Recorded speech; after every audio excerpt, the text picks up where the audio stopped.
Olá pessoal, professor Wilson Cândido e mais um vídeo da série TDAH e Estimulação Cognitiva, trazendo agora algumas informações relativas às causas do TDAH. A gente tem falado do TDAH enquanto condição diagnóstica dentro dos transtornos do neurodesenvolvimento. Já entendemos que é um transtorno que nasce com o sujeito, que se apresenta até os 7 anos de idade, e que a confirmação desse diagnóstico se faz mais precisa a partir dos 7 anos de idade. Entendemos que não é uma condição que aconteça ao acaso ou por conta de um fator posterior ao nascimento, mas sim uma condição que está inerente ao seu processo de formação embrionária. Daí a gente vai dizer, enquanto causas do TDAH, que ainda não se tem pesquisas cientificamente comprovadas que apontem com precisão qual o elemento causal, qual o fator causal para essa condição diagnóstica que hoje contribui aí para diversos prejuízos, não só nos contextos afetivos, relacionais, sociais, de aprendizado, mas na própria vida funcional desse sujeito com essa condição diagnóstica. Então, existem nesse contexto diversas e possíveis causas prováveis que podem justificar o TDAH. Porém, é importante afirmar que não existe uma precisão na afirmação dessas causas. Mas alguns teóricos apontam origem biológica ou neurobiológica, ou seja, já acontece durante o processo de formação embrionária, possível associação à lesão cerebral, epilepsia, o uso de medicamentos, lembrando sempre estamos falando de uma condição durante o processo gestacional, tá? Dietas, envenenamento por chumbo, hereditariedade, traumas vivenciados pela criança durante o parto, ou ainda um desequilíbrio da química do cérebro, que gera aí prejuízos em áreas específicas que justifiquem tais comportamentos ou atitudes que a pessoa com TDAH traz.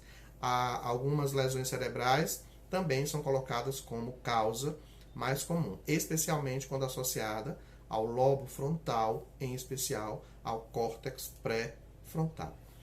Porém, mais uma vez reforçando, o que mais se aponta para a identificação do TDAH enquanto condição médica está ainda ligado a condições genéticas, especialmente de ordem herdada. A hereditariedade é um fator muito forte para isso, mas também temos aí multifatorialidade, como acabamos de citar, né, que são consideradas aí como fatores ambientais durante o processo, especialmente durante o processo de formação embrionária ou nos primeiros anos de vida da criança, tá, que possam justificar essa condição.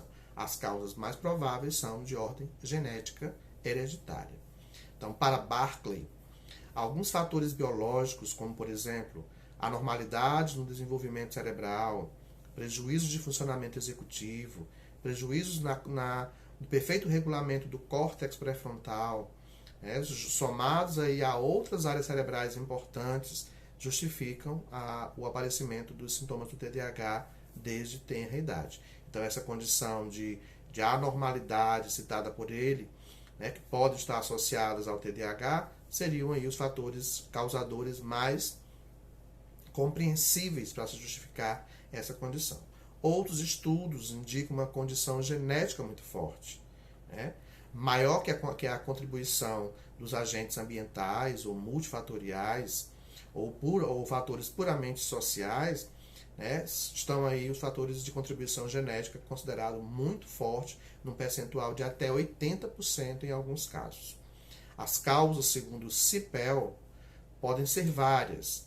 Fatores emocionais sempre estão presentes, ou seja, o contexto familiar é de extrema importância nesse caso. Não estamos falando do que causa, mas do que pode acentuar ainda mais esse contexto sintomático apresentado.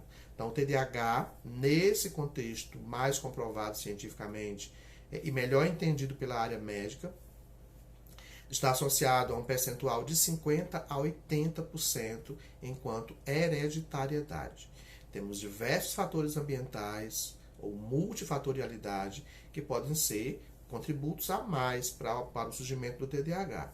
Mas a condição genética, a mutação de genes ou a própria herança genética ainda é um fator muito forte enquanto justificativo para o TDAH.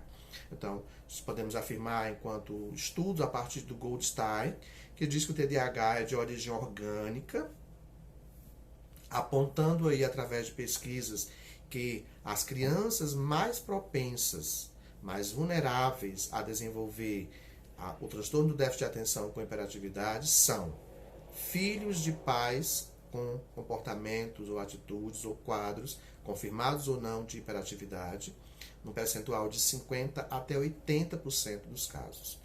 Irmãos de hiperativos.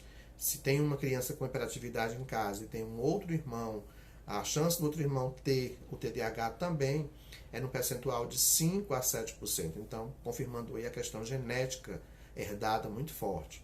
Gêmeos, se um tiver o TDAH, a chance do outro ter é de 55 a 92%, segundo Goldstein. E entre 50% e 60% ainda persistem com sintomas acentuados durante a fase adulta. Mais uma vez, entendendo que o TDAH é uma condição neurobiológica, é um transtorno do neurodesenvolvimento, é de causa genética parental, herdada, genética por interferência de fatores ambientais que provoca mutação de genes. E aí não se pode afirmar com precisão que fatores ambientais seriam esses provocadores. Por isso, o percentual estimado, enquanto melhor compreensão para o TDAH, é ainda de ordem genética herdada, né? Entendendo que é uma condição que está dentro hoje dos transtornos do neurodesenvolvimento, já se percebe logo cedo, não é uma doença, portanto não há cura, mas por se entender que é uma condição de ordem hereditária, que vai estar presente em outras pessoas na família, faz-se importante cada vez mais que a família se envolva no processo, né? Porque e entenda como a coisa funciona para não gerar aí um julgamento acerca desses comportamentos e não um entendimento. É uma condição que provoca desequilíbrio na química do cérebro, em especial nessa região chamada lobo frontal, ou na área mais pontual, que é o córtex pré-frontal, que traz aí um prejuízo no seu funcionamento executivo, dificultando o processo atencional, o uso de memória operacional ou de trabalho, né, o controle comportamental ou inibitório, a flexibilidade mental e a capacidade de se organizar para resolver problemas. Tudo isso em função de uma alteração nessa química cerebral, que demanda muitas vezes a importância da medicalização, não para curar, mas para minimizar os efeitos comportamentais, os efeitos situacionais que dificultam outras condições importantes para uma vida independente desse sujeito enquanto aprendizado, autonomia e vida adulta funcional. Então, só recapitulando, o TDAH pode estar associado a diversos fatores ambientais, chamados multifatoriais, né, durante o processo gestacional ou nos primeiros anos de vida, mas em especial durante o processo gestacional. E ele é mais estimado enquanto elemento causador a partir de uma herança genética parental. Isso levando a entender que pode se repetir em outros membros da família, tá? O percentual estimado de que pais com possível comportamento possam ter filhos também com TDAH similar é de 50% a 80% dos casos, ok? Então falamos hoje sobre o TDAH e suas possíveis causas, entendendo que ainda é um grupo de condições médicas em constantes estudos por parte de diversos neurocientistas. Esse foi mais um vídeo da série TDAH e estimulação cognitiva. Em breve, um outro vídeo para vocês. Abraço!